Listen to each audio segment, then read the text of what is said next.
როდესაც საუბრობთ ქართულ-აფხაზურ ურთიერთობათა საკითხზე, მნიშვნელოვანია გავითვალისწინოთ თაობათა დიალოგის ფუნქცია ქართულ საზოგადოებაში. რამდენადაც ვიცით, ინფორმაცია ამ საკითხებთან დაკავშირებით ახალგაზრდა თაობაში არის ძალიან მწირი, საერთოდ არ არის ინფორმაცია.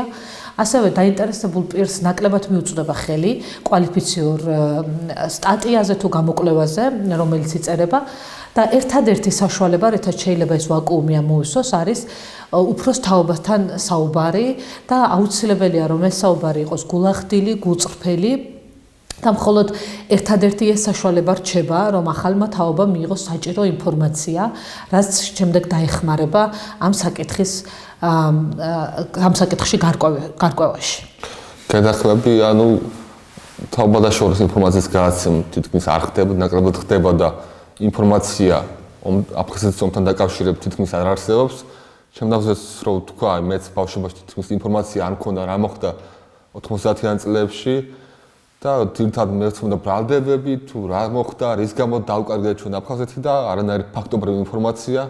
გარდა ამისა მახსოვს ეს ემოციური მომენტი იყო, როდესაც წავიკითხე ეს ხიძე იყო ეს წარწერა აფხაზეთი ჩვენ ტკივილია და ეს წარწერა ჩამრჩა ჩემ გონებაში. და ამის გარდა ისეთი არაფერი არ ყოფილა ჩემს გონებაში, ისეთი ცოდნა არ ქონდა აფხაზეთთან დაკავშირებით და მგონია რომ ბევრი არის ჩემი თაობის ასეთი ომშენუგ დაბადებული, ვისაც ინფორმაცია არ აქვს და რომ არა საჭირო დროს რაღაც მომენტში რომ არ მოხოძრელი ყავს სწორ ადგილას, სწორი სტატია არ წამეკითხა და კვლევის სურვილი არ გამჩნეოდა, არც ამ თემისადმი განსაკუთრებული სურვილი და გარკვევის ნება არ გამიჩნდებოდა. ჩემს ცხოვრებაშიც ღრმა ბავშვობიდან შემოვიდა ეს თემა, ვინაიდან მე წყალტუბოდან ვარ და ჩემს ქალაქში ჩამოასახლეს ძალიან ბევრი დევნილი 90-იან წლებში. ეს ადამიანები იყვნენ ჩემი კლასელები, ჩემი მეგობრები, ჩვენ დიდ დროს ვატარებდით ერთად და ყოველთვის მესმოდა მათი მშობლების მიერ აღწერილი მიწიური სამოთხე და ამაზე ძალიან დიდი მონატრებით და სიყვარულით საუბრობდნენ ხოლმე როგორც წესი. ასევე მესმოდა თითოეულ ოჯახში ყველა ტელეეკრანიდან ისმოდა ემოციური, პოლიტიკური თუ არაპოლიტიკური განცხადებები, მოწოდებები და როგორც შენ აღნიშნე, ყველაფერი იყო დაფუძნებული შიშველ ემოციაზე. და ეს იყო მთავარი, რითაც ხელმძღვანელობდა მაშინდელი საზოგადოება ამ თემაზე საუბრეს ეს.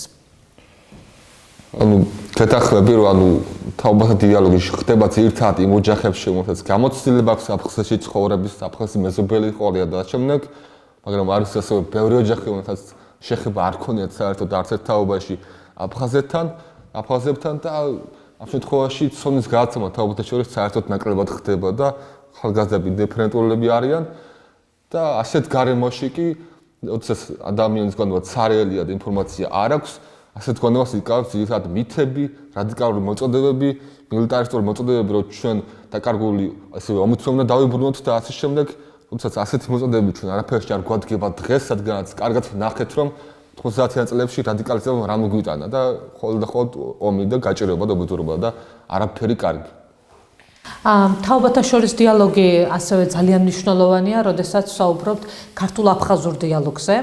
უნდა განისაზღვროს ფუნქცია, რომელიც თითოეულ თაობას ენიჭება. თუ კი ახალგაზრდა თაობისთვის უკვე საკმარისია დროითი დისტანცია, რომ შეაფასოს, გადააფასოს და თავისი სახელი დაარქვას გარკვეულ მოვლენებს. ამ მეორეს მხრივ მათ არ აქვთ ემოციური ბმა ამ საკითხთან დაკავშირებით. ისინი არასდროს ყოფილან აფხაზეთში, ისინი არ იცნობენ აფხაზებს, არ იციან რას ფიქრობენ, როგორები არიან და ასე შემდეგ. ამიტომ მათთვის რთულია გქონდეთ ემოციური ბმა ამ საკითხთან. მაშინ როდესაც ძველ თაობას აქვს ეს ემოციური ბმა, ვინაიდან ისინი მათ გატარებული აქვთ გარკვეული პერიოდი აფხაზეთში, მათ ყავდათ აფხაზი მეგობრები, აქვთ მოგონებები აფხაზებთან დაკავშირებით და ასე რომ ეს მოგონებები მათთვის ქმნის აი ამ ემოციურ ბმას აფხაზეთთან, რაც ახალ თაობას აკლია. ასე რომ თუ კი მოლაპარაკებათა მაგიდაზე ახალი თაობა მოიტანს რაციონალიზმს, გონს და ძველი თაობა მოიტანს ემოციას და გულს, ეს შექმნის ძალიან ჯანსაღ გარემოს ამის ერთობლიობა, რომ ეს დიალოგი ძალიან კარგ მეგობრულ გარემოში გაიმართოს. ხო, რაციონალიზმი და რაციონალური აზროვნება გვჭირდება ახლა, რადგანაც ახალმა თაობამ მართლაც სხვანაირად უნდა შეხედოს ამ კონფლიქტს, რადგანაც მნიშვნელოვანია, რომ ჩვენ ისევე არ ვიფიქროთ და ისეთ მეთოდებით არ ვცავთ ურთიერთობა აფხაზებთან როგორც ჩვენ წინათაობებმა და უნდა გავიაზროთ, რომ ეს დიალოგი არ არის მხოლოდ რაღაც ჩაგეტიალი რაღაც ამდენი ადამიანის შორის.